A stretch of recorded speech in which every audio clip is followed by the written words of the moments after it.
காக்கா ஏன் கருப்பாச்சுன்னு உங்களுக்கு தெரியுமா?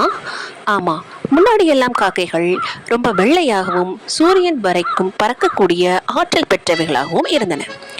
சூரியப்பூர் அப்படிங்கிற நாட்டில் ஒரு அழகான இளவரசி பிறந்தா. அவள் வளர்ந்து பெரியவளானதும் வெளியே வந்து விளையாட ஆரம்பிச்சா, நடனமாட ஆரம்பிச்சா. அதை பார்த்த சூரியன் ரொம்ப சந்தோஷப்பட்டாரு. அந்த இளவரசி கூட நட்பாக பழக ஆரம்பிச்சாரு. இருவரும் மிக நல்ல நண்பர்களாக மாறினாங்க. அப்படி இருக்கும்போது ஒரு நாள் சூரியன் இளவரசிக்கு அன்பளிப்பு கொடுக்க ஆசைப்பட்டு ஒரு காக்காவை கூப்பிட்டு நிறைய பொன்னும் மணியும் ஆபரணங்களும் நிறைஞ்ச ஒரு மூட்டைய பரிசாக அந்த காக்கா கிட்ட கொடுத்து விட்டார். அந்த காக்காவும் அந்த மூட்டையை இளவரசி கிட்ட சேர்த்துறதா சொல்லி வாங்கிட்டு போச்சு. அந்த மூட்டையை தூக்கிட்டு போகக்கூடிய வழியில ஒரு கல்யாண ஊர்வலத்தை அந்த காக்கா பார்த்துச்சு.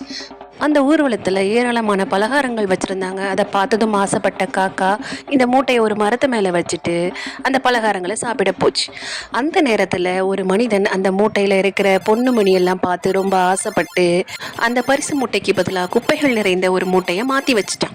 அந்த பரிசு மூட்டையை அவன் எடுத்துகிட்டு போயிட்டான்.